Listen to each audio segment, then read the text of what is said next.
history. Jill Arrington's going to join us here in a little bit. You can say a million things about why these teams shouldn't be in a bowl game. Here's the reality. They finished better than half the rest of the teams have played. In most sports, this percentage of teams play in the postseason. Both of these schools are 6-5, and they're a bunch of pretty nice kids. We got a chance to meet both of the teams. They deserve a reward, and they've gotten it here this week in Orlando. Both teams similar too. Struggle a little bit, struggle at the quarterback spot. They've gotten better as the season has gone on, and tonight they both get their best running backs healthy and back in the lineup. Which is huge. We'll start with Georgia Tech. Georgia Tech has to have P.J. Daniels. He's missed 4 games this year, parts of 3 others. He'll be back in the lineup tonight, which is big as far as establishing the run game. The key is getting the football to Calvin Johnson. He's one of the best freshmen, true freshmen in all of college football. The reason you find that combination being so important is to take some of the pressure off of their quarterback, Reggie Ball. You have to run with P.J. Daniels, take off some of the pressure of the quarterback, Reggie Ball, because he's been just so inconsistent this year by forcing the ball into coverage. That combination tonight against that Syracuse defense could be lethal. Now, Syracuse is red hot. They won 3 of the last 4 ball games. How? They run the ball very well. They got an experienced offensive line, 2 seniors, 3 juniors. They're over average of 310 pounds. The key is their running back, Walter Reyes. Now, Walter is a first-team All-Big East player, averages over 5.5 per carry. And Mike, to win this football game, I think it's imperative that Georgia Tech stuff that running game and make Patterson throw the football. If not, goodbye. Yeah, Georgia Tech's had some defense, but you will see and enjoy. We all think this will be one of the better of the pre-Christmas bowl games. Georgia Tech, Syracuse, ACC Big East. We kick it off from Orlando in a minute. Attention, men and women. We welcome you to Orlando for the 2004 Champs Sports Bowl. Syracuse and Georgia Tech. Just the second football meeting between these schools. Syracuse won the toss and chose to receive. Here's Jill Arrington. Jill?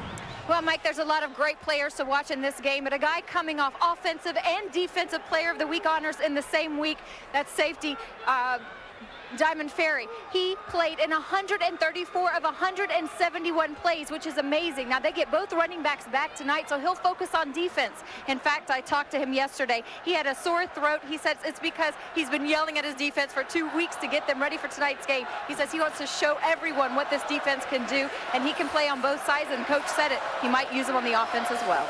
Weather's fine, so it won't be windy tonight, Jill. 59 and pleasant and beautiful downtown Orlando. Oh, yeah. We saw Ferries back there along with Damian Rhodes to receive the kickoff of Kyle Belcher, the freshman for Georgia Tech.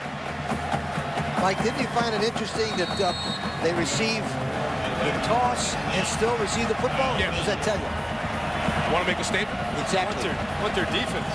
I want to run right at them and see right away if they can get them. Yeah, interesting.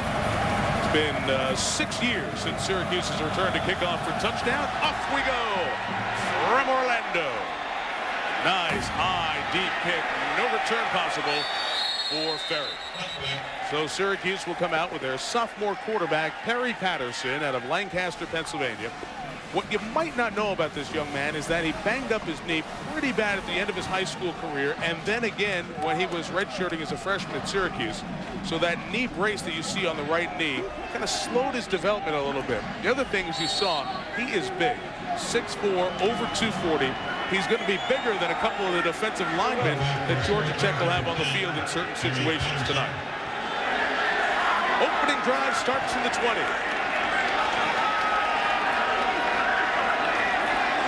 And Tech crashes the line as they pitch it to Walter Reyes, who will lose 5 yards, and that's exactly what you're going to see. Reuben Houston and the Georgia Tech defense aggressive and attacking all night. On the Zales starting lineups, Reyes, his final game, a great career, along with Greg Hanoyan and Jared Jones, 2 more seniors playing their final game. Steve Gregory, the wide receiver, Joe Kowaleski, the tight end. Up front, Adam Terry, the left tackle, Matt Chirulo, the senior. Both are playing their final game, and first team all Big East performers with Green, Franklin, and Ojanaka, 3 juniors. Loss of 5, first down, second down, throw by Patterson, intercepted, Chris Reese, touchdown! Chris Reese, takes over for a touchdown. The man they call the torpedo because of his great pressure from the linebacking spot comes up with a touchdown. Mike, Talk about all the pressure from Georgia Tech, all the pressure, all the pressure.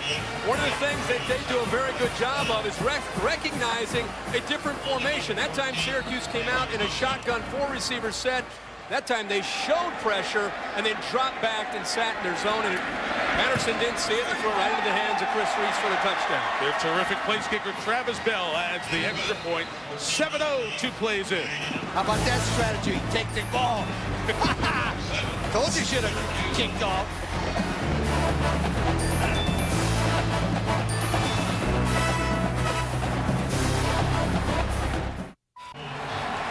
Man in the white shirt and the blue cap is John Tenuta, the defensive coordinator for Georgia Tech. The man behind him, he moved from free safety to linebacker this year. Chris Reese, who comes up with the game's opening touchdown on the second snap. Tenuta missed the elevator to go upstairs. I know, he's usually up here with us. No headphones. Big game television. Staying down. Lots of publicity. Put him downstairs. Second kickoff by Belcher. Second touchback as Ferry caught it. Let's go back to the touchdown. We talk a lot about John Tenuta's schemes, and Mike, you already talked about the pressure.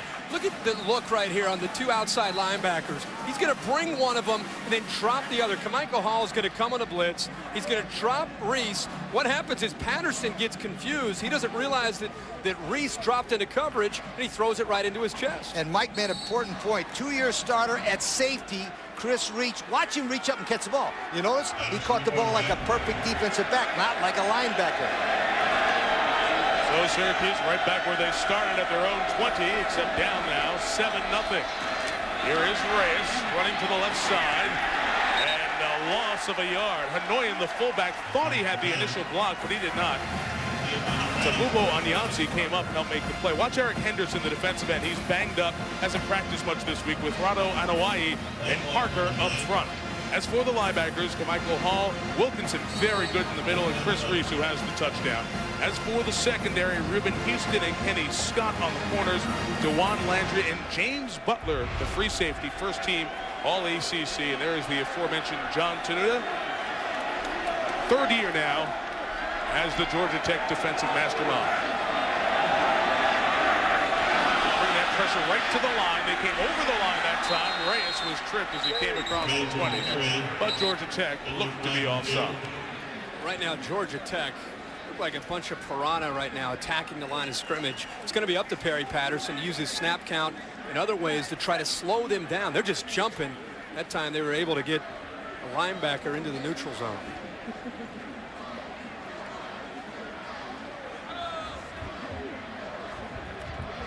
Offside, 97, the defense, 5 yards, still second down. As usual in bowl games, neutral conference for the officials from Conference USA. There is John Tenuta, we talked about. One of the big hires for Chan Gailey when Chan came over after his couple of years taking the Dallas Cowboys to the playoffs, came back to college where he had coached before. 2nd and 6, Patterson runs option, picks up the first down out to the 32. DeJuan Landry made the tackle after Kenny Scott tripped up the sophomore quarterback. We've seen Syracuse over the years run a lot of option. Do they run as much as they used to? No, you're not going to see that with a quarterback that weighs right around 240 pounds. Although, you know, he's got speed and he's more powerful. He's not Donovan McNabb and he's not Marvin Graves, but he still can do just enough to give that as a threat to a defense. Out of the Auburn playbook, both tailbacks in the game. Damian Rhodes lined up as the fullback, and Rhodes in the Syracuse suburb of Manlius, New York, takes it out near midfield and a first down. That was very, very important play for Perry Patterson. The first pass he had was the other way. Second pass, watch this time as he hit Rhodes in the flat. Kirk, nice balance, nice throw. You know, after an interception, I like that call. I love George DeLeon, the offensive coordinator, putting Rhodes in at fullback, because now you get a matchup that you love to see a linebacker, middle linebacker, Jarris Wilkinson, trying to stay with a tailback who's going to outrun him every time. Hanoyan, the regular fullback, back in the game as Patterson gets around that first level and out to the 48-yard line, pulled down by the captain of this Georgia Tech defense, James Butler. He was one of the 12 finalists for the Thorpe Award, goes to the best defensive back in the nation, first team all-league, and only senior on this Georgia Tech starting defense. And if we're going to see more option than we maybe anticipated, it's going to be up to James Butler to fill that alley. Otherwise, Perry Patterson can break loose and pick up a big game. Second time in 3 plays, both tailbacks started in the backfield, and now Rhodes is at the top of the screen as a receiver. And he's the pass catcher to the 39 for the first down. This is what makes, Mike, you touched on Auburn's offense. When you have a diversified offense, you can move running backs around, use them as receivers. This is a zone blitz that you'll see all night from Georgia Tech. This time, Perry Patterson recognized the weakness, that flat. Travis Parker didn't have the speed to get out to the flat, and Rhodes was able to turn around, and Patterson threw it out there for another first down for Syracuse.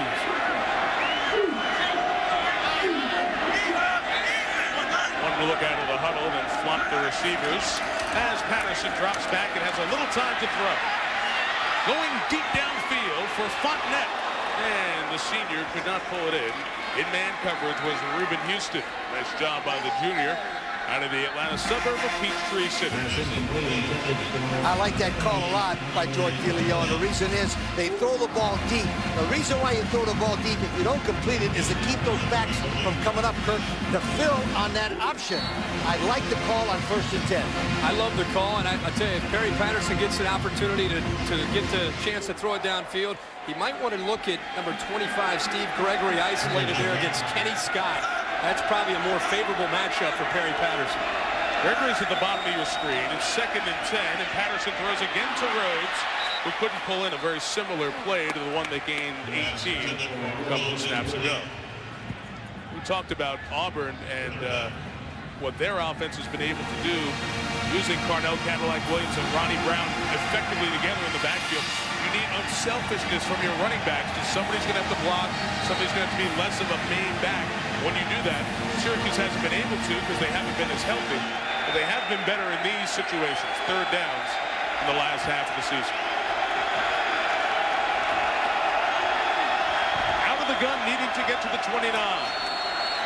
And a whistle before this play gets started. It'll back up. It's a 3rd and 15. Try this. False start. Number 12 on the offense. 5-yard penalty. Still down. Wide receiver Jared Jones flinched early. These two teams 6-5 on the year. Syracuse finished its regular season with an impressive win at Boston College, 43-17. Georgia Tech lost its last 2 games to 2 good teams, Virginia by 20, and then in Athens to Georgia by 6. And a driving rainstorm between the hedges. 3rd and 15. Pressure picked up. Nobody open. Patterson has to try to be elusive. Threw that away. That is intentional grounding. Ball never crossed the line of scrimmage. Not even close. Jarris Wilkinson had great pressure. And now Syracuse will be backed up some 17 yards on that flag. Intentional grounding for 10 on the offense. Lost it down to spot the foul.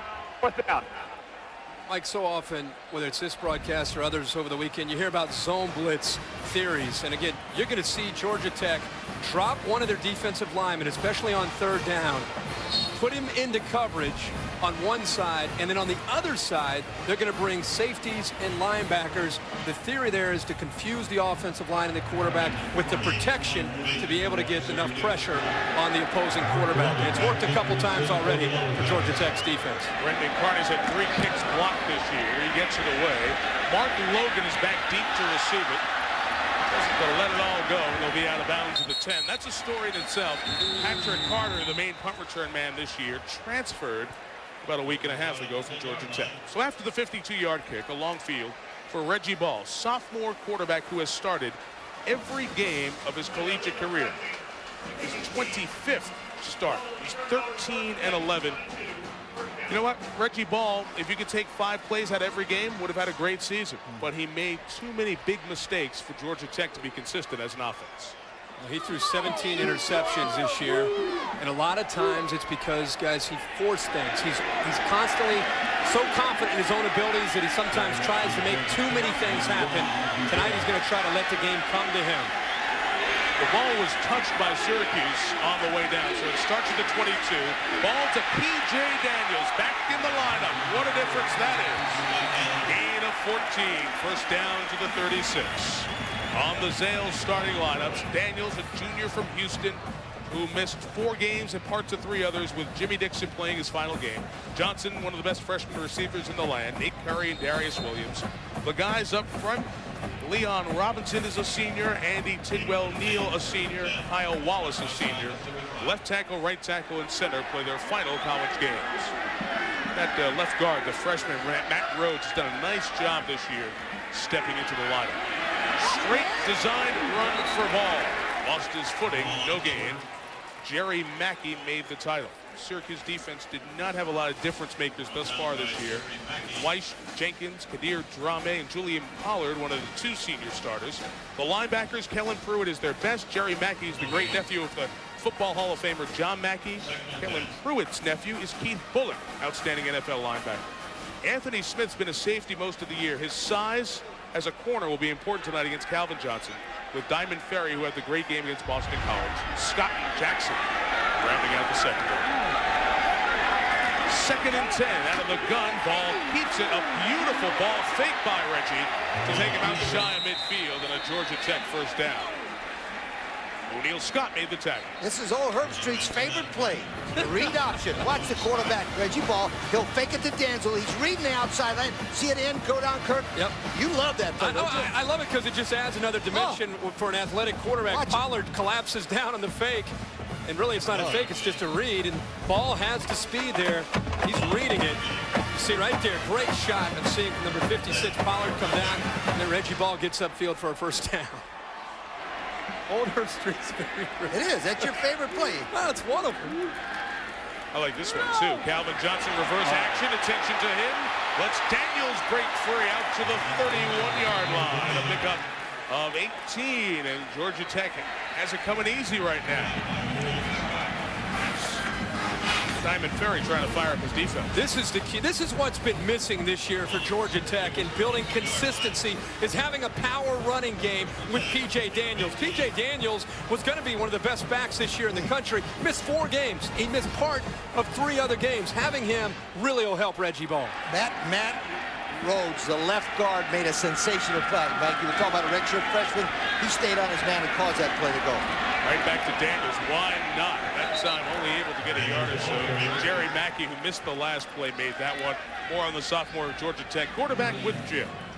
Well, Kirk, as you know, one of the biggest parts about being a quarterback is very mental. And when Reggie Ball was having all the problems of inconsistency, Coach Gailey told him, look, you just need to start playing the way, with the confidence, the way you got the job in the first place. You need to get that swagger, get that confidence back. And when he plays like that, he obviously has the athleticism. It all clicks and comes together. Jill, you see the completion percentage down under 50%. The high interception total, that's where a lot of the confidence was shot as the season went on. 2nd and 9, 3 receivers to the left. He's looking left, throwing left. Why not? Man wide open. Overthrew Demarius Bilbo, who we likely will see at quarterback at some point here tonight. Kelvin Smith, the linebacker, was there on coverage with him. You see Bilbo, who was a quarterback for 8 games in 2002. And slid back to wide receiver this year. And remember, Chan Gailey, the head coach of Georgia Tech, when he was the offensive coordinator with the Pittsburgh Steelers, invented the slash roll with Cordell Stewart. So he can utilize a player like that well. And a quarterback like Reggie Ball here is very dangerous on 3rd down if he starts to scramble, especially if Syracuse plays man under. All 3 receivers left. Screen right. P.J. Daniels dropped it. Incomplete. From here, it would be a 48-yard field goal. The long for Travis Bell was 47. See what Chan will do. He's going to try a field goal with his redshirt freshman kicker, 2nd team all-conference. He missed his first kick this year against Duke. He made every one after that. All 15 field goals, all 24 extra points. Pretty good entry into college football.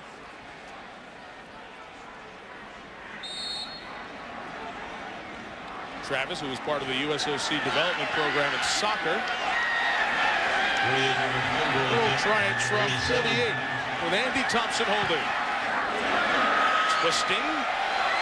No good. So he missed his first of the regular season and his first here in the bowl game. Syracuse dodges a bullet. Down 7-0. They'll take over their own 31.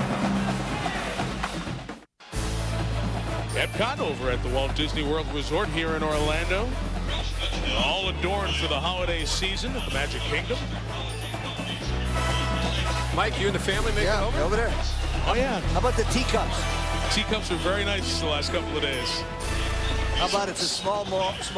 You know, Lee, it's a small world. It's just being touched up right now. It's going to be back and better than ever in a couple of months, so I did not get the opportunity. How about Buzz Lightyear? Knock that one out? Infinity and beyond, Kirk. Thank you for that full tour of the family week at Disney.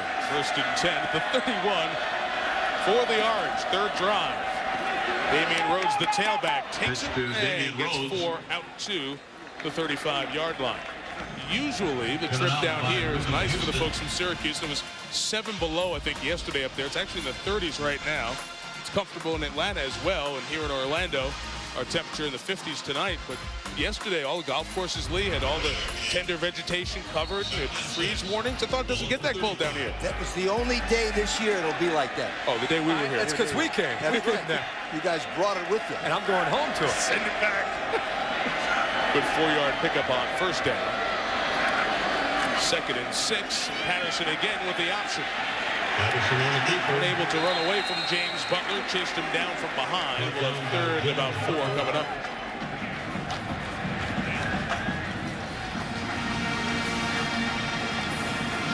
It's obvious to me that John Tenuto, the defensive coordinator of Georgia Tech, has decided to let Patterson beat them because every time he comes down with the option, Kirk, he has a defensive end go to the pitch man and forces him in, and then Butler comes up and supports the play. That's the theory. They're going to have to try a play action pass sooner or later over Butler's head. 3rd and 4. Underneath to Rice Moss. True freshman first down. Out to the 46-yard line. Gain of 9 for Moss. They had huge expectations for Rice related to Randy Moss. However, he broke his thumb in preseason camp. He's from Bethesda, Maryland, a pretty good football school area. Watch it. They drive everybody down, and Moss comes to the inside and makes a good catch. Kirk, I like the way Patterson is throwing the football now with a little bit more confidence after throwing the first pass interception for a touchdown. Yep, he has seemed to settle in right now, and he's finding some rhythm. Play action first down throw for Patterson. It's high, and it's incomplete. Trying to get it to Jared Jones down about the 35-yard line. Well covered by Reuben Houston. Well, college football, the GMAC Bowl comes your way tomorrow night. What a year Omar Jacobs had. If you didn't see the Bowling Green quarterback, terrific touchdown-interception ratio against a pretty good running back as well in D'Angelo Williams at Memphis. D'Angelo's number 3 in the nation, 166 yards per game, Kirk. That's good two players that a lot of people probably haven't seen or heard of. That'd be worth checking that one out. Two very talented individuals. Fake to the right, Rhodes option left. Nice wrinkle there. Across the 40. And a first down for Syracuse. A pick up of 14. Breon Evans, a redshirt freshman fullback out of Bristol, Connecticut. Bristol Central. Hey, right over there by the satellite dish. There you go. Nice block.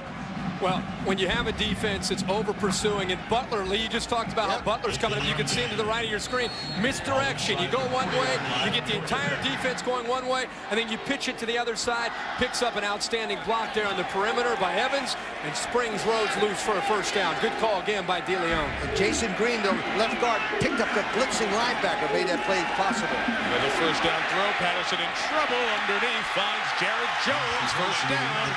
The former quarterback takes it out to the 24, a gain of 15. And James Butler, the free safety, made the stop. It's very interesting to watch teams as they get ready for bowl games. They've got a week or 2 or 3 weeks to get ready for action. They self-scout. And one of the things Syracuse talked about in getting ready for this game offensively was, with a team that's going to blitz us so much, we've got to go against the norm, break some tendencies, and we're seeing more play-action pass on 1st and 10 by Syracuse than we've seen all year. Now back to the run on first down. Damian Rhodes got it out to the 21-yard line to pick up his 3 there. And also, Kurt, one point, Mike, you can't get away with gotcha here. They've won 3 of the last 4 ball games running the football. Now, sooner or later, they're going to have to make a commitment. Maybe the second half to say, come on, find out how tough these guys are, because Syracuse as a passing team will not beat Georgia Tech in the long run. Right. I just think it's a great way to maybe slow Georgia Tech down early and then maybe go back to your bread and butter. You got to go back to that. You win 3 out of 4 football games running the football. Get to the run. 2nd and 7. Option Patterson keeping. Like Inside the 10, inside the 5. Touchdown, Orange. Touchdown.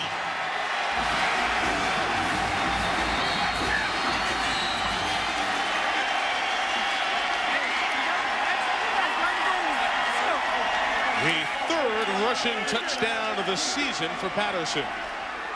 And it went 21 yards.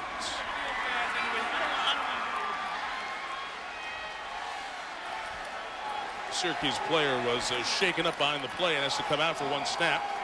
This extra point, Quinn Ojanaka, the offensive lineman, walks off under his own power.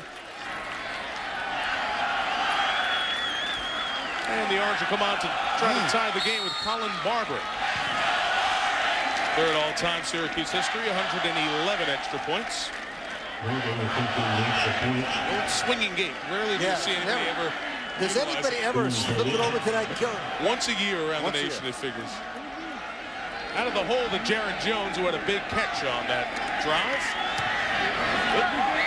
Missed it to the right. No good. And a penalty marker comes down. Hang on. I don't know if this was after the kick or not. Barber, who struggled with his kicking before the Boston College game, then had a perfect kicking day against BC. And let's check the number here. The try was no good. We have a dead ball, personal foul. It's Georgia Tech. A 15-yard penalty will be administered on the kickoff. So it will remain 7-6. The mistake by Barber missing the extra point. Still Patterson. Engineered a nice drive. Ran it for 23, threw it for 24. And the Orange within 1 here at the Champs Sports Bowl in Orlando.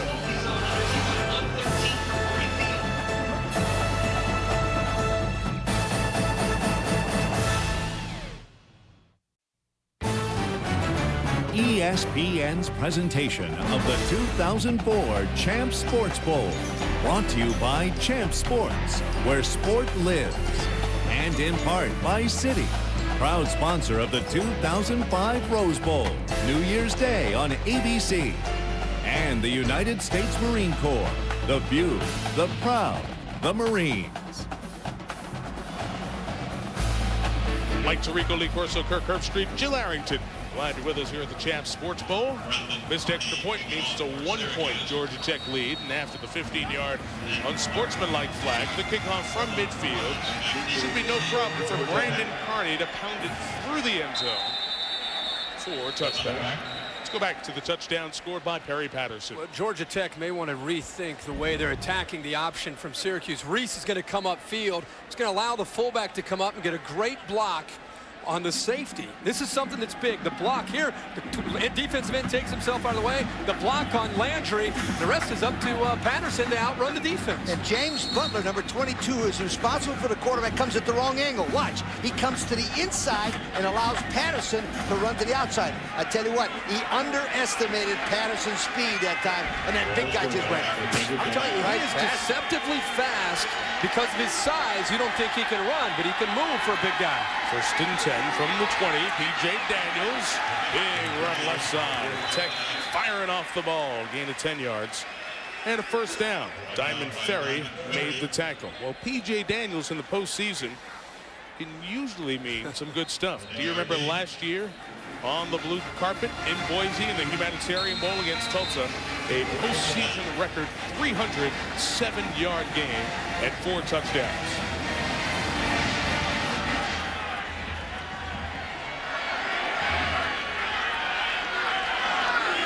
Georgia Tech back in a bowl for the 8th consecutive year. This one, thankfully for them, east of the Mississippi. Darius Williams, the tight end, gets it out to the 39. Nice pickup of 9. And here's Jill with a guest. Well, I'm here with Rob Broderson. He's the Vice President of Marketing for Champ Sports. So tell me, how important is it for Champ Sports to be involved in this bowl game? Well, Jill, we're very excited. We pride ourselves on being the destination in the mall for the core sports fan, and what a better way to strengthen the relationship with that fan than being able to present the Champ Sports Bowl. We've been able to talk to both of these teams and the players this week. Have you been impressed with both of these teams being in your bowl game? It's been great. The last few days interacting with the players and the coaches, they're true gentlemen, and the fans have just been great. We're very excited and obviously pleased with the Florida Super Sports and the relationship. And so far, a great game. Well, thanks for talking to us, Mike. Hey, back to you. All right, Jill, thank you. Anthony Smith made the tackle there on the run by Daniels. We'll have 3rd and a yard coming up. Champ Sports, the parent company, is Foot Locker, which we're all familiar with, and that's a Bradenton, Florida-based company, and they've come in with a 4-year commitment for this game. With the combination of their commitment plus the great job that Florida Citrus Sports does, same people that run the Capital One Bowl, which will be LSU and Iowa on New Year's Day. This is a great opportunity for a pre-Christmas bowl game. Tom Mickle and his staff does as good a job as anybody running these bowls. Really do. Both bowl games continuing to grow, it seems like every year. Ball on a keeper and gains the first down across the 40. Kirk, you've participated in Orlando when the Capital One Bowl was under the Citrus Bowl name itself. It was a great player experience, and that gets lost a little bit when we talk playoffs and BCS and all the big stuff. I think the fringe college football fan underestimates how much these kind of bowl games and some of the other bowl games, how much it means to the players. We get so caught up in debating about the BCS and what about this issue and what about that issue. It was kind of refreshing to get in here and have a chance to talk to a lot of these players, and they're just excited to have their season continue and have a chance to play another football game. First down, technical pass to the 41, incomplete, as Ball was trying to get it out to Levon Thomas, who caught 31 balls on this 6-5 season. And let's talk for a second about the Georgia Tech season, guys. 6th place in the ACC. Only Connecticut was a bowl-eligible team that the Yellow Jackets knocked off, and as mentioned, they're bowling for the 8th time in a row. One of the best games they played all year, and it's been a loss against Georgia. If it wasn't for David Green coming back with a broken thumb in the 4th quarter, that's right, they would have beaten that good Georgia team, and that would have been a great win for those guys. So they come in off a pretty good high. Well, they held Georgia to 246 yards of total offense. Gave him a great chance to compete. 2nd and 10. Ball is keeping. Mackey did a nice job, the middle linebacker, of being in the right place at the right time. Jerry Mackey is not the most gifted physical talent. He's a very good athlete, but he understands and schools the game as well as anybody you'll find. Now that's the way to stop Kirk's favorite play. You've got a guy like Jerry Mackey, number 57, on the outside. As he fakes the ball, Ball does, just stay there. Play position football, Kirk. Don't follow that play. Watch Mackey here. That's the sign. Right there. See that? That's beautiful because of the fact that's well-coached football team. Allow the man to stay right there and watch that guy. Told the defensive end collapse, forced the quarterback to keep it, and then we'll replace that with the middle linebacker, Jerry Mackey. 3rd and 14. Ball in trouble. Can make a lot happen. He's holding in there, waiting for somebody to break. There's Thomas. Couldn't hit him. Levon Thomas broke free at the last moment. Ball was hit over there on the way out of bounds by James Weiss. Let's see, did they flag him? They did throw a flag there on the sideline. It will be roughing the passer. Number 9, 15, the previous spot, automatic first down. Weiss, the 2nd team all Big East performer, and the drive stays alive. One thing I've noticed, and I know here Reggie Ball's scrambling a little bit for his life, but he's missed some opportunities downfield to be able to make some big plays, and I think he's just missing it just a hair, because I don't think he's getting his feet underneath him. It was tough to make that throw. And I'll tell you what, I think that's a lousy call. Let me tell you, anytime a quarterback takes out of the pocket and starts running it, I don't think you can call roughing the passer. That guy would have to stop on a dime to hit Reggie Ball. Reggie Ball was running and all of a sudden stopped to throw the ball. I don't like that. I'd like to see the rules committee change it. Once a guy starts to scramble, forget about roughing the passer. 6'6", 257. Need some serious brake pads to stop that puppy going. Speaking of stopping, Calvin Johnson, tough to stop. Tripped up as he was accelerating to 3rd gear. Kellen Pruitt, the weak side linebacker, got the freshman wide receiver. The 2nd time to try to get Johnson the ball running it. Well, it's because Syracuse is taking him away, with the coverage that they're playing in the pass game. Just to appreciate his size, he's 6'4", 225 pounds. And Chan Gailey said, on my watch, not a high school watch, my watch, he ran a 4.39. He's one of the true special players we're seeing this year in college football, and he's a freshman. Second down, Daniels, big opening. P.J. Daniels into the secondary. And a beautiful move within the run to get to the 10. I love the run after the play. Gain of 31. I thought Patrick Nix, the offensive coordinator from Georgia Tech, made a great point this week when he said, you know, we're not a great long yardage situation offense. We need P.J. Daniels to get in the 2nd and 4 and 2nd and 3. Look at how shifty he is in the open field. But you see Kyle Wallace, number 77, the right tackle, took the defensive tackle all the way across the center. You figure out, why does a guy break through that cleat? The tackle, Kyle Wallace did a wonderful job of cleaning out the right side.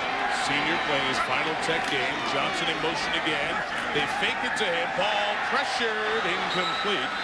I'll be very careful with that one as Ryan Lacasse, junior backup defensive end, was chasing in after him. I think chances are, if you're playing defense and you see that slow developing reverse coming, was it the second play out of the last 3 plays? Chances are it's going to be a fake. They're going to be throwing the football, and Syracuse sniffed it out. They were all over at that time. Play 10 of this drive bring Calvin Johnson over to the far side. We have to reset the play clock, I believe, here. I always watch Johnson when you get inside the 10-yard line because our friend Tommy Bowden down at Clemson doesn't want to hear about the fade routes that he ran in the 4th quarter of the 2nd game of the year. Here he comes in motion here. His ball puts it up top in the middle for him. Great catch, touchdown.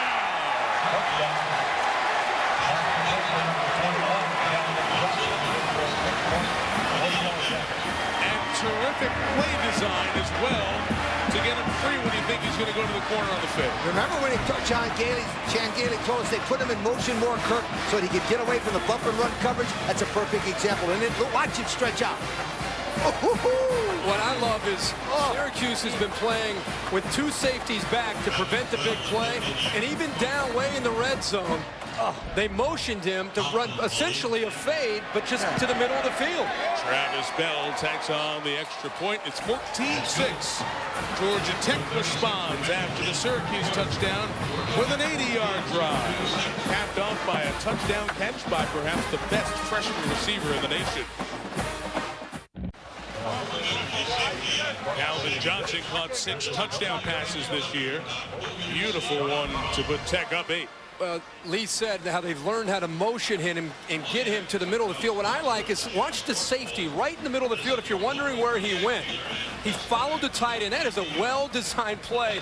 You got the linebacker, Mackey, the safety, Ferry, following the tight end just enough. And that opened up a nice little pocket in the back of the end zone for Calvin Johnson to make the catch. And a good throw by Reggie Ball. I'll tell you how good Calvin Johnson is. Chan Gailey said he's never seen the University of Miami change their pass defense coverage for anybody, and they double covered Calvin Johnson.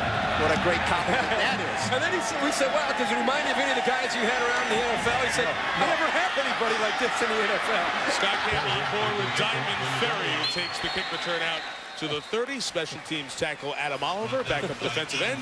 And here's Jill Arrington. Well, with all the talk of Calvin Johnson and this play, you saw him lay out for that one. You saw the catch that everyone's been talking about in that NC State game. And we asked him, how have you been handling all the hype? Well, he's a very humble guy. In fact, Coach Gailey said, give me the ball is not even in Calvin's thought process. Way to have a guy like that on your team. Can you imagine once he really learns the plays? He says he's getting better with recognizing coverages, the kind of player he's going to become. He's only a freshman. And Jill, the only thing more impressive about his play and his coach's words, we're visiting with him. Calvin's a pretty strong young man as well. Syracuse will draw another flag and back themselves up 5 yards. Here's the play Jill was talking about against North Carolina State. 3rd and 4. Spider-Man. Marcus Hudson, a really darn good DB. What? Are you kidding me? And tonight, in full flight, and if the NFL replay officials were reviewing, it would have been good as well. He secured and held the ball. Here's Marcus Hudson, the defensive back from NC State. He reached back with that big hand, pulled it in like Spider-Man. That's great. It was impressive to say the least. And he also, Mike, for the Mel Kipers of the world, he has it. You know, when the NFL guys get a chance to look at him, he has that presence when he walks into the room as a young man. First and 15 after the flag. Walter Reyes turns the corner and picks up 8 yards. Shifty run. Give him 9, actually, out of bounds as he was tumbled into the bench at the 34-yard line. Walter Reyes out of Struthers, Ohio. Center, where is Struthers, Ohio? What part of the state is Struthers? That's in the valley. That's Eastern Ohio, Youngstown. That's Youngstown area. Senator. 45 rushing touchdowns as the most in Syracuse history. And you see, when you have rushing ranks like that at a place where the likes of Zonka and Brown and Little and Davis went, and Joe Morris, the all-time leading rusher at Syracuse. Granted, many of them performed when freshmen were ineligible. Still, the numbers are impressive. That's Steve Gregory, wide receiver with speed, down the sideline and out to midfield. A gain of 16 on that one. So we got a bunch of yardage going on here, guys, in this first quarter. Well, Donovan McNabb or Marvin Graves, they're not under center. Your guy Troy Nunes, this is refreshing to see. This is Syracuse football. We've seen more option in his first quarter than the game that we did with Syracuse and West Virginia that we saw the entire game. And it's because Georgia Tech is such an attacking defense. It's an equalizer. It forces the defense to play assignment football, and it slows down that pressure that they want to apply. And it's a great adjustment by George DeLeon on Syracuse as an offensive coordinator. Corner blitz shown, corner blitz coming, the option run the other way. Patterson, nobody assigned to him. 10 yards, first down. Actually, it'll be 12. Mark him out at the 38-yard line. Patterson running well here tonight. Now that was an automatic in the line of scrimmage. I'm going to show you why. To the right of your picture, you can't see it, but the corner is blitzing. There he comes in the bottom of your picture. Now Patterson, when he did saw that man, called the automatic pitch option to the left. Kirk, I tell you what, he's getting better and better as this game goes on. Remember, he started with the first pass of the game intercepted for an opponent touchdown. I want to see how long it's going to take Georgia Tech to make an adjustment and say, you know what, the big guy can run the option. We better start collapsing and at least mixing it up a little bit and forcing him to pitch it.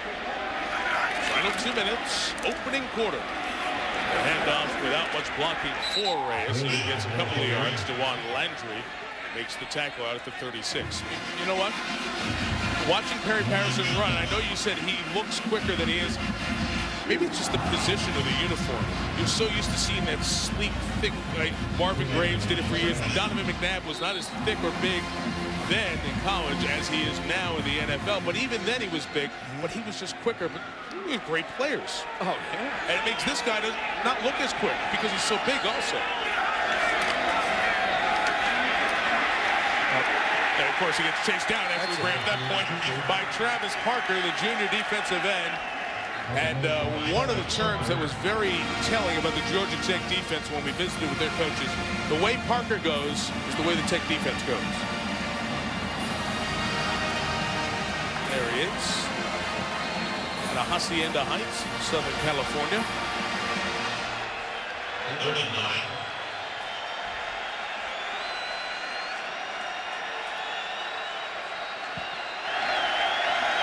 Academic All-American Matt Cerullo snaps it back to Patterson. They need to get to the 28 to keep the drive going. And the throw is off the hands. Should have been caught by Jared Jones. Almost looked like he wasn't ready to catch it. From here, it would be too long a field goal to try. So Syracuse will punch it away.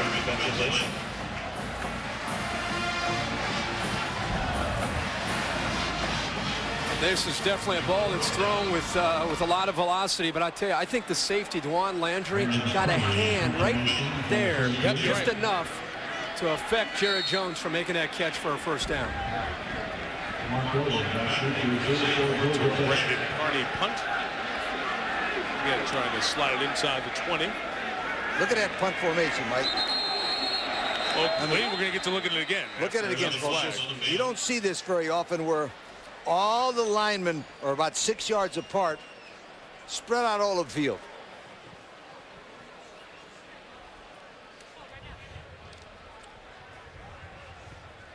Try the snap. False start. 18 on the offense. 5-yard penalty. Still fourth down. Now, Ben Schwartzweiler, the old coach at Syracuse, who was the winningest coach in the history of Syracuse, invented this punt formation. I remember coaching against it many, many years ago. It's called a spread punt. Now, but what Pasqualoni has done is he's taken all the linemen, as you notice them, and splitting them out. Mike, they used to be 3 yards apart. Now you guys, they're 6 yards apart. And what he does this for is for coverage. Coverage? But it scares the heck out of me, man.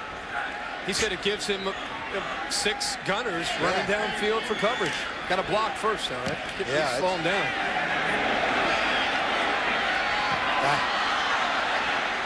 Touchback drive will start at the 20.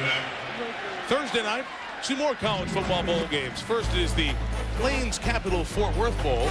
That'll be Marshall the Thundering Herd taking on Cincinnati. Following that on ESPN is the Pioneer Pure Vision Las Vegas Bowl, with Wyoming taking on UCLA. It's Cowboys' first bowl appearance in a decade. How about UCLA? Didn't Carl Durrell just get a contract extension? He did. Very good point, boy. I think the USC game got him that contract extension. I bet that'll help him in recruiting, too. Oh. That's a big bowl game for UCLA.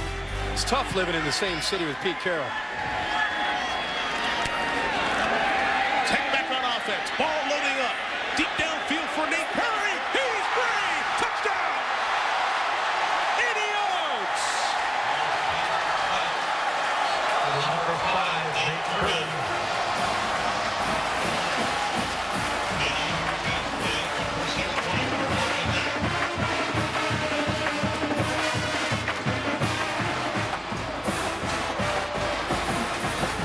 What a throw by Ball.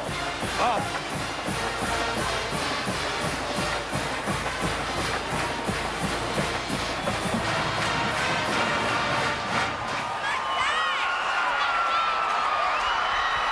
Nate Perry's 3rd touchdown catch on the year, the longest pass of the season for Georgia Tech. And Travis Bell through those inviting uprights. 21-6. A lot of points in the opening quarter for the Yellow Jackets. This shouldn't happen in cover 2. 2 reasons this happened. Number 1, the corner. Tanar Jackson at least has to get a hand to slow down Curry. Once he allows him to get a free release, now it's a foot race. But the safety can't let him get behind him. O'Neal Scott can't let that happen in cover 2. But Tanar Jackson, the cornerback, didn't help O'Neal Scott by not even putting a hand on Nate Curry. And watch Reggie Ball. The defensive backs gave up. They didn't think he's going to throw it this far. But watch that. Good. He throws it like a javelin. He comes off that left foot front. What a perfect pass. O'Neal Scott's problem there, Kirk, was he went at the wrong angle. He went to a spot, should have been deeper. Ooh. But what a pass by Reggie Ball. Looks like, to me, right now, the most valuable player in this ball game is Reggie Ball. I was just going to say, get a shot of Reggie Ball's face right now after the way his season has gone and after the way the last game he played against Georgia, everything that happened towards the end of that game, and we'll talk about that throughout the broadcast. It was a tough year for him and a great start, even though he's missed a few throws, a great start, and you could almost see him just release after he threw that football, just a release of energy, like, thank you, needed that one. That Nate Curry can run, can he? Guess where he's from? Miami, Florida. He got that Florida speed. They got it. Monsignor Pace High School down in Miami. Can't help but be happy for Reggie. So right about that, Kurt. Diamond Ferry, 4th kickoff return attempt of the night, and 3 touchbacks. Well, Reggie Ball was quite young the last time Georgia Tech played a football game in here. You remember 1991, the Citrus Bowl, when Georgia Tech took on Nebraska in the bizarre situation with the Citrus Bowl being a championship game opportunity in many ways because of the national poll rankings. Georgia Tech went on with Bobby Ross as their head coach to handle Nebraska 45-21 in that game, and then that coupled with Colorado playing Notre Dame and a split poll created co-national champions of 1990. The game played, of course, on New Year's Day of 91. Last time Tech was here. First down pass by Patterson to Gregory, no gain, and we go to quarter number 2. Curry, the big touchdown grab of 80 yards from Reggie Ball. One of 3 Georgia Tech touchdowns. Defense started it. Patterson answered. Tech has scored the last 2. 21-6 Jackets after 1.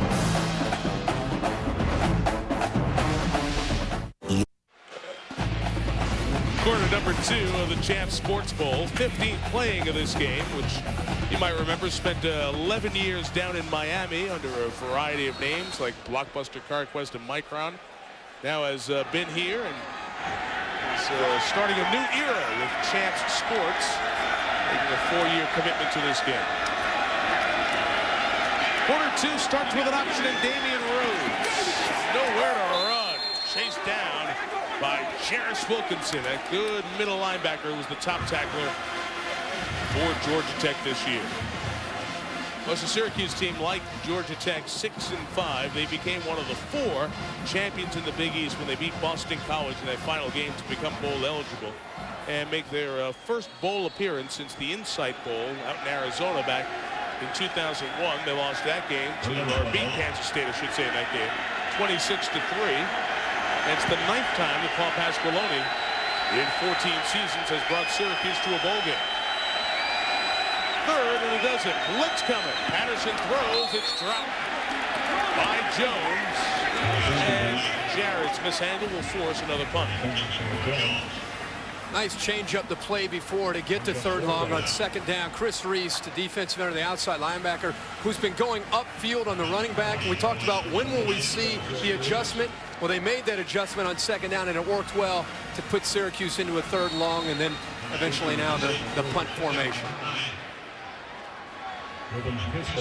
First time Carney will have a chance to show off his leg. 43-yard average, second in the Big East. What'd I say? They come in and get it against that formation. And Tech will scoop it at the 14 and take over there.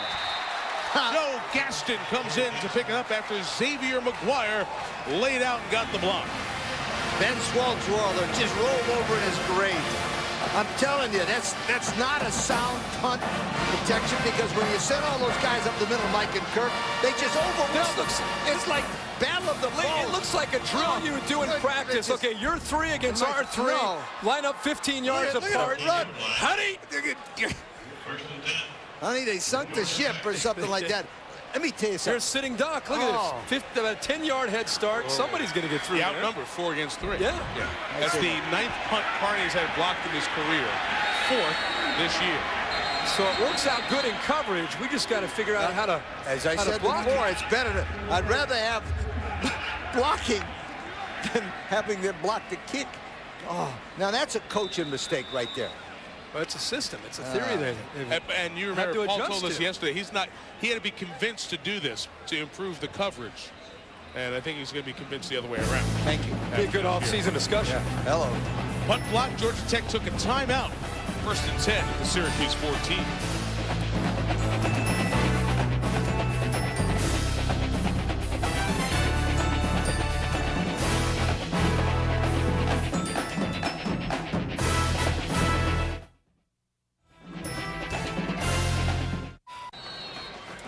After the timeout, Georgia Tech takes over. 1st and 10 at the Syracuse 14, leading 21-6. 3 big play scores for the Yellow Jackets and a block punt. Put them in position here. Thomas in motion. Ball, look to throw the screen. Well, incomplete. Nobody could break free as P.J. Daniels was the intended receiver.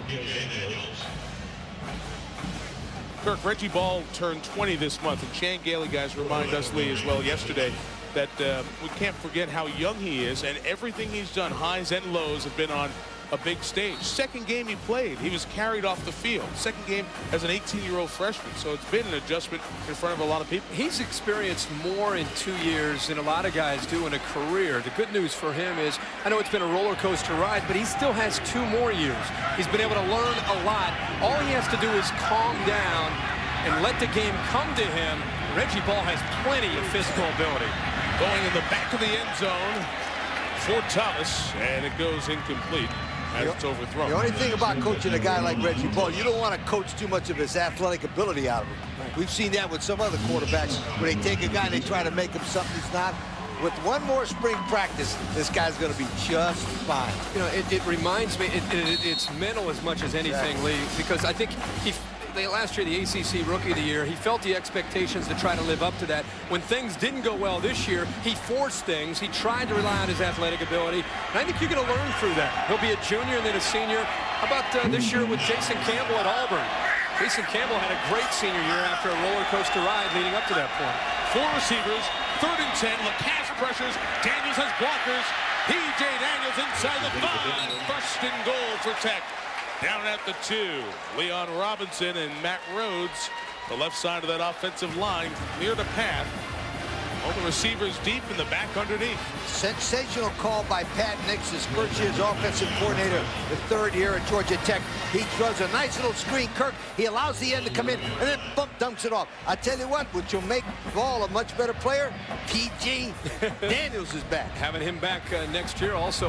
But Boy, he's a good job that time compared to the screen before. That time they spent a lot of energy to the right and timed up that one perfectly. First and goal. Here is Daniels. Right through the middle. Touchdown.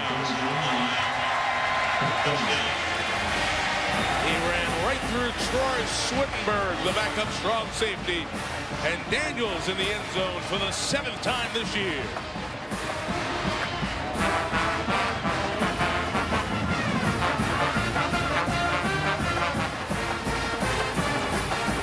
P.J. Daniels was a Santa Claus of sorts last year with 1,447 yards, buoyed by that 300-plus bowl performance against Tulsa.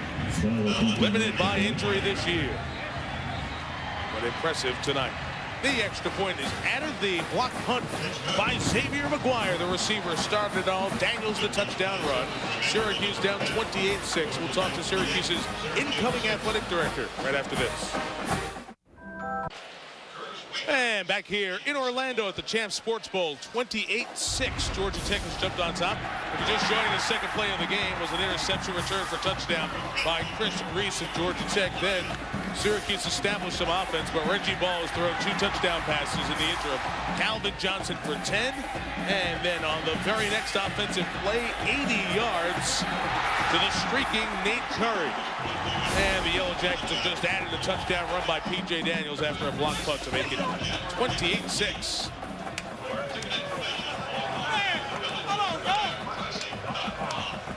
And it's all good to be from the ATL right now.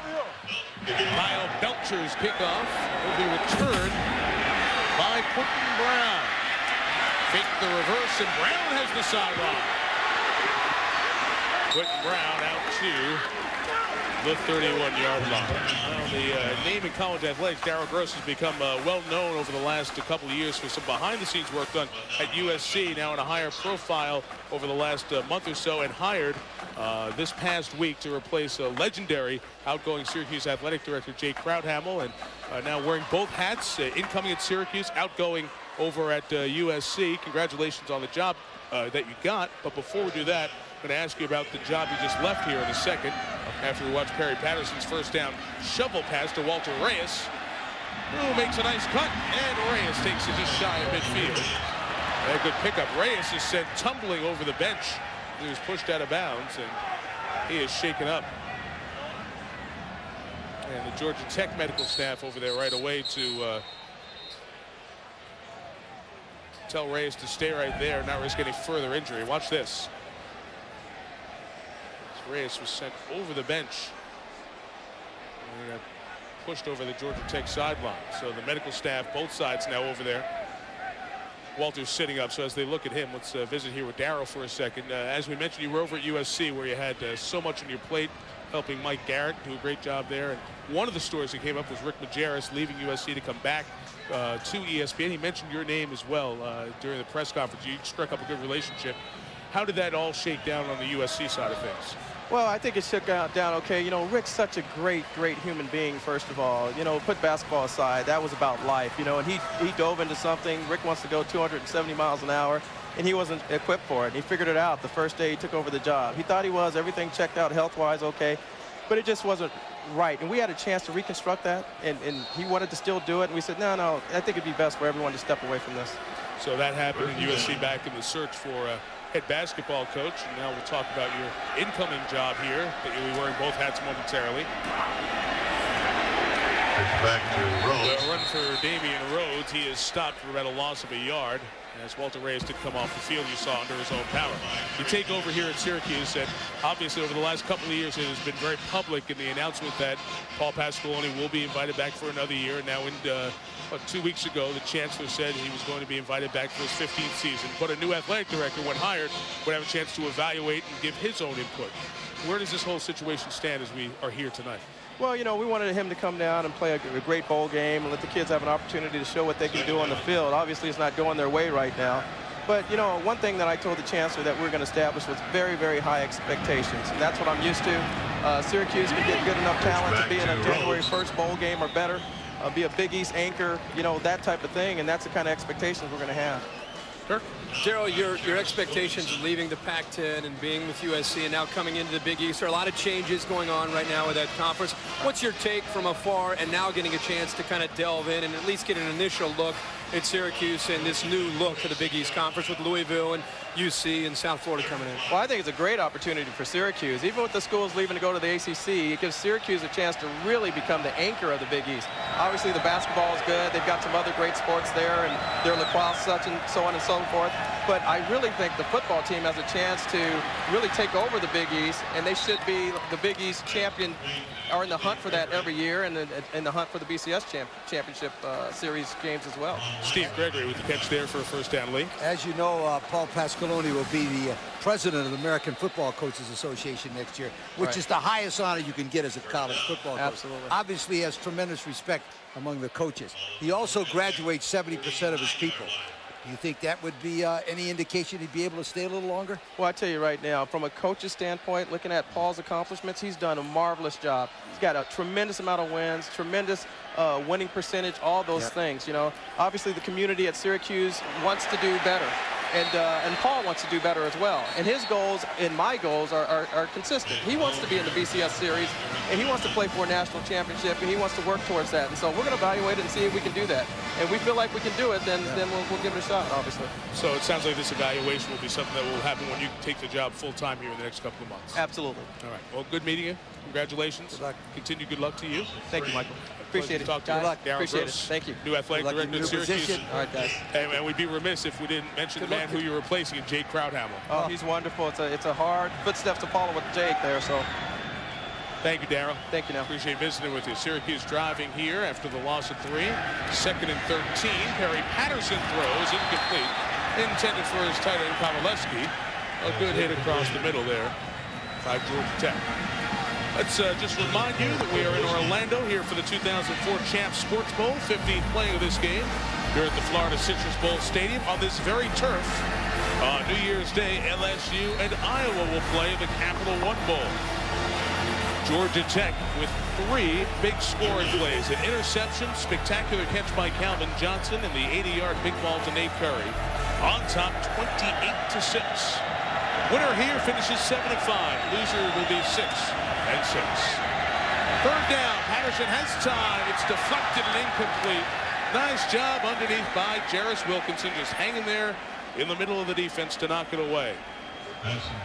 And you know that brought a rise at Fire Station 19 east of Atlanta, where Jarris's dad, Greg, is an Atlanta firefighter. Well, he has had such a great year this year for this Georgia Tech defense. Just a good feel, sitting back, waiting. And when you're a middle linebacker and it's 3rd and long, you have a pretty good indication. That quarterback's sitting there holding the football. There's a crossing route coming. You just have to be ready to get up there and try to make that interception or knock it down. He's 2nd team all ACC, so he's an outstanding football player. Hardy to kick again. Just want a chance to be down inside the 10. Well, let's see. It doesn't matter where the player goes, it's where the ball is, and it was kept inside the 1 on great hustle by Anthony Smith, who was a free safety most of the year, started at cornerback tonight. So all those extra guys spread out for coverage purposes pays off there as Smith gets it inside the 1. Great angle there, guys. Long field for Tech. Hasn't stopped him yet. ESPN's presentation of the 2004 Champs Sports Bowl. Brought to you by Champs Sports, where sport lives. And in part by Aflac. Ask about it at work. And Nikon Digital. If the picture matters, the camera matters. It's only 11 minutes left in the second quarter. 28-6. Georgia Tech on top. It's barely Tuesday. We do Thursday night games, don't we? Oh, we might make it that far. First and 10, 99 yards of field to go. Reggie Ball and Tech busted out over the goal line to get it out to the 5. Jill Arrington from the sideline tells us that Walter Reyes just had the wind knocked out of him. He was able to come off under his own power, so he is okay. You know, at 28-6, this is a very important drive here. If Syracuse can just hold them, force them to punt, get good field position, and get in the 28-14 area, they still got a chance. But when they're down 22 and they can't throw the ball, not good. Well, but also this is a team that's had to fight back in a lot of games in all season. So you're right, this is a big series for them. Here's Ball. Daniels gashed him up the middle of the 16-yard line. You talk about coming back all you want. So you stop the run, you're not going to do anything. Well, what they're allowing P.J. Daniels to get is a head start. He's running downhill because of the great blocking, the double teams up front. They're burying Syracuse's defensive line literally into the ground, and the linebackers aren't getting in there because of the block by the lead back, by the fullback. Nobody's getting a hand on it. Jimmy Dixon, the fullback that time, made a nice block by getting lower than the defensive linebacker and then running it back. He also might have busted something up there as he made that block. He came in there, really stuck it to that linebacker, but he was the key to that play by Daniels making that good yard. Seeing P.J. Daniels in this lineup, you imagine if they had him all year, how that would have affected the ACC race and also this Georgia Tech offense. Here he comes with a different fullback leading for him. Ryan Lacasse had the first shirtful. Small game there. And Jill has more on the junior running back from Houston. Well, P.J. Daniels' real name is Prince Ahadzi, and his players call the Prince. When he gets in that huddle, he just brightens everything up. That's the kind of energy that he plays with. They love it when he's out there because he really changes the momentum of the whole team. Jill, at one point, he was the 7th string running back on this team. A series of injuries, academic issues, and other situations worked Daniels towards the top of the depth chart. Walked in twice and asked for a scholarship. Finally got it after he had a great 3:03. Here he is on the screen. Trips and falls. A gain of just a half yard. We'll have 3rd down and about 8 coming up. And a late flag just comes in. A flag thrown after the play. We'll check it while you show what Daniels has done tonight, Kurt. Again, he provides the power that's been missing in this running game. He runs through arm tackles. He gets upfield in a hurry. He's got great quickness and acceleration. Tonight, he's their leading carrier as far as carrying the football on the ground. He's got a touchdown. He's also catching the ball out of the backfield. So far, I know it's still early in this game. His versatility has become very obvious and how important it is to Georgia Tech and their ability to move the ball. It's a whole completely different looking offense with P.J. Daniels. And it makes Reggie Ball a much better player. Can you imagine with Ball, Daniels, Johnson, and some of those linemen coming back? Right. I mean, they're gonna be a nice looking ball club. Georgia Tech is next year. Not to mention, and 10 out of 11. They have one senior on defense. Yeah, so this will be and this is why games like this, bowl games like this, are important for next year. Building confidence and momentum for next year's teams. That flag was a dead ball foul, so it's 3rd and 17. A dead ball personal foul. So Reggie Ball tries to run out of there, make sure no mistakes are made.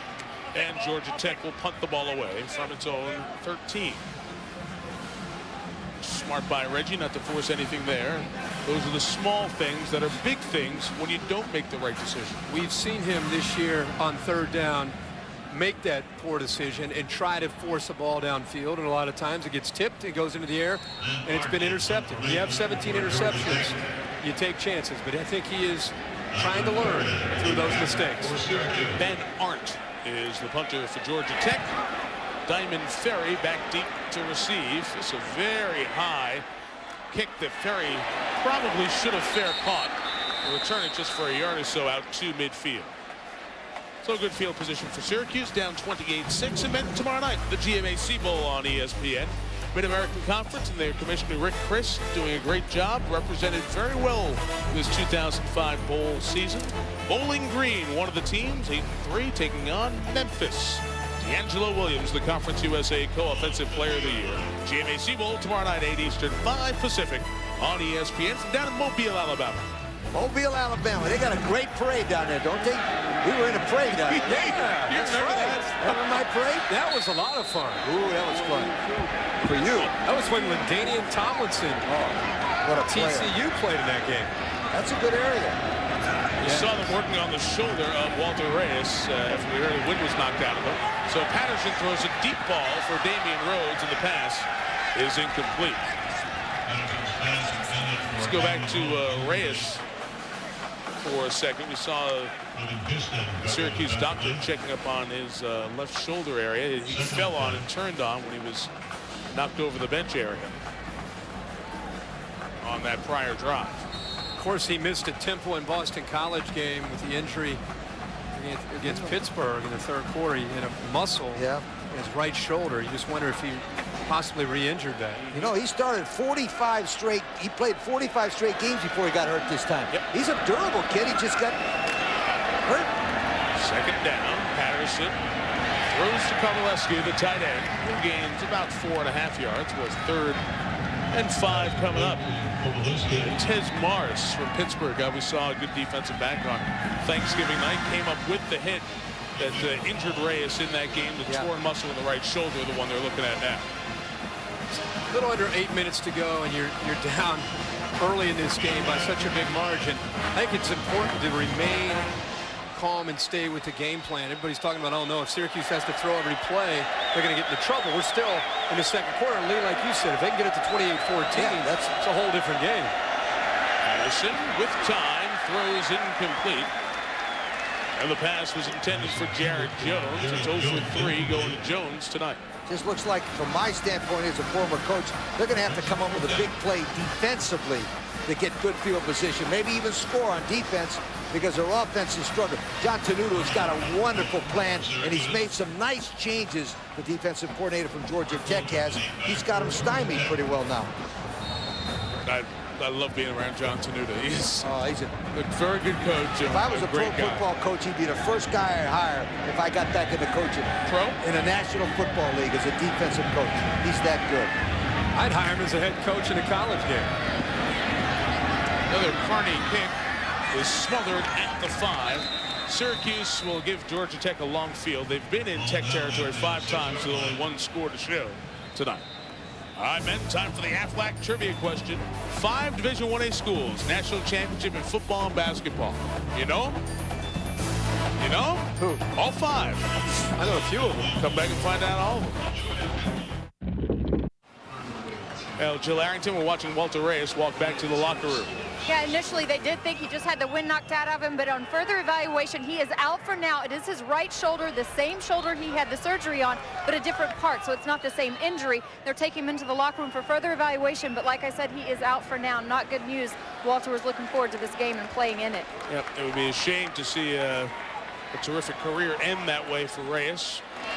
We'll check him out in the locker room. Meantime, a nice elusive first down run. Kellen Pruitt comes up with a tackle as Chris Woods came in. This was the play where Reyes got hurt as he went over the bench. Didn't look like he was in bad shape until he landed down on that right shoulder.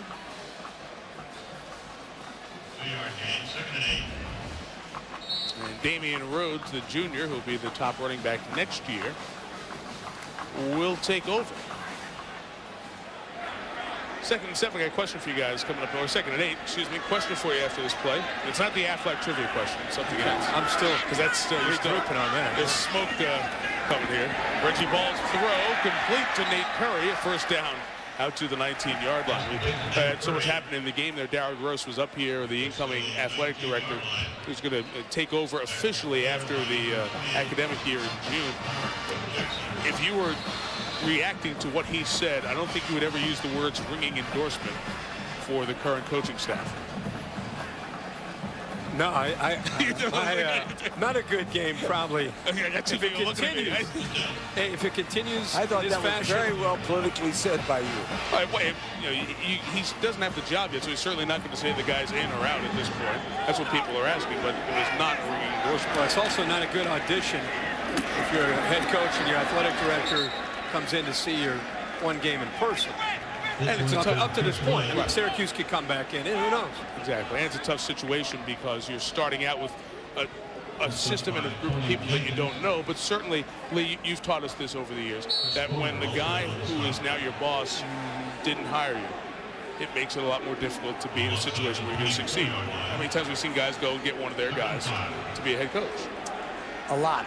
And as I brought up a couple of points, the new athletic director, who I think this is his first athletic director job. Full job. Yes, okay. As the head athletic director. Yes, okay.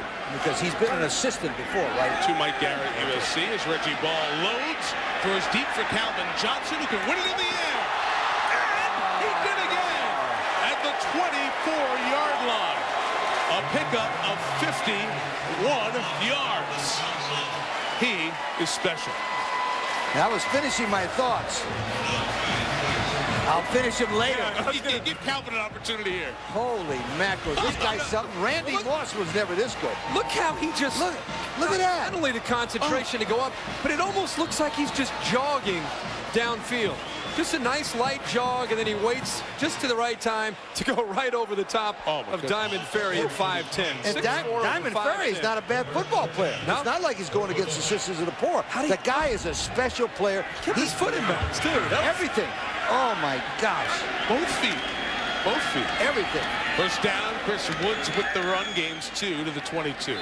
Well, Calvin Johnson, season worthy of first-team All-ACC, the Rookie of the Year in the conference here in 2004.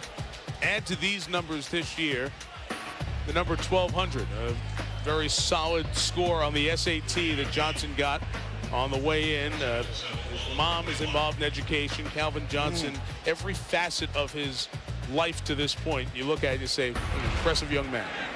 You know, the only guy that's better than him right now that I think it might be just is Dwayne Jarrett from Southern California, a true freshman from New Jersey. Yes. He's in a class with him.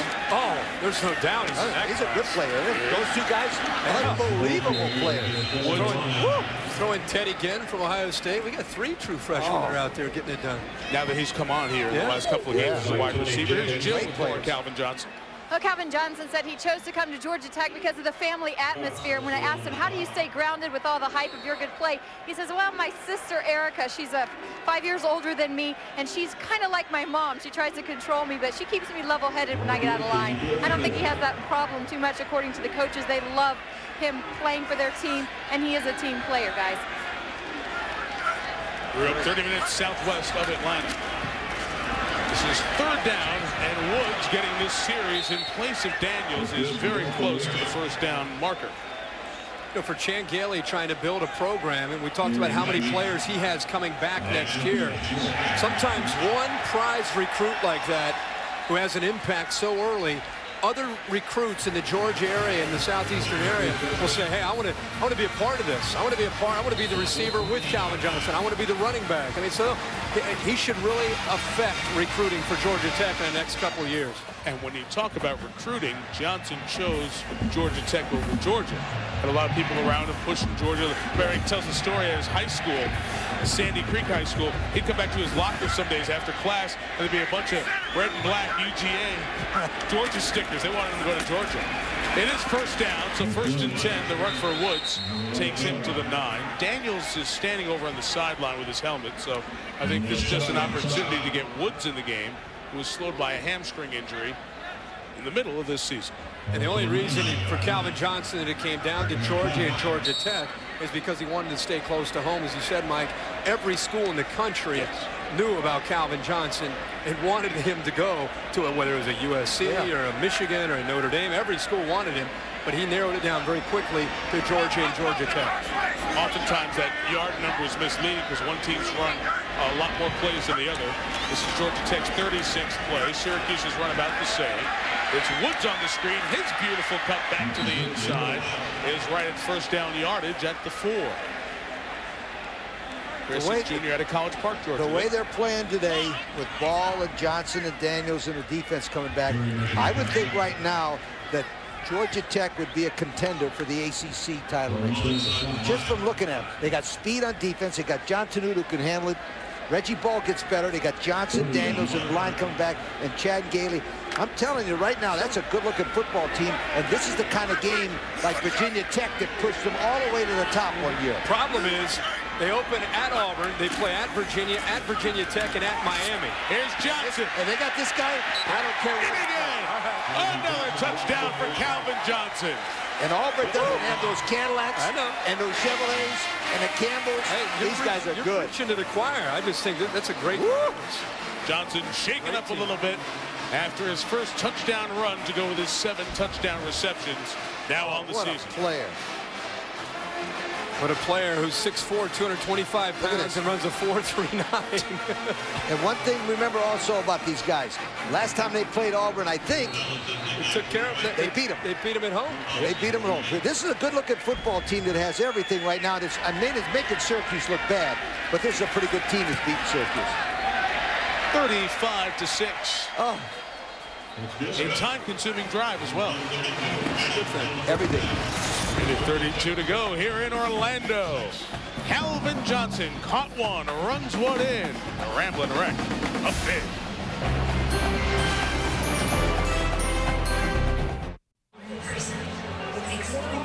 Georgia Tech making its 8th consecutive bowl appearance.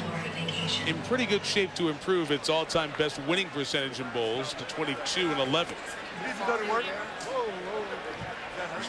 Checking on Johnson, make sure he's okay there. After he came up gimpy on that left leg after the 5-yard touchdown run.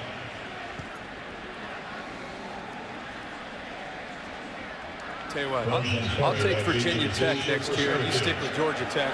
All right, right now, I think We'll butt heads in 2005. we'll see. Who do you got at quarterback? I got a guy by the name of Marcus Vick coming back. We'll see. Damian Rhodes, the kickoff return to the 25-yard line. Reese, we're going to be breaking down the Sun Belt 2005 propositions in a little bit. But first, we'll head it to you in the studio. You might have to break out the filler material, Mike. Trevin Marker here for halftime. Coming up during halftime, first shot's been fired. A Sooner Rips liner. We'll talk about upcoming changes in the BCS and also in baseball, the big unit, the trade, done. Trev, you played national championship games. Did you ever rip an opponent before the game publicly? Not until I was a senior, Mark. Senior? A little bit earlier. And by the way, I mean by done on that trade. It's not happening, Mike. Thank you, Reese. Talk to you guys here at the half. Look forward to the comments. Damian Rhodes, the first down run out to the 39-yard line. Yes, I don't want anybody to think I chickened out, but I didn't get a chance to talk about what the Syracuse AD then. But it's a miracle that Paul Pasqualoni's the coach at Syracuse next year. You think so? Next year coming up? Next year. Patterson throws.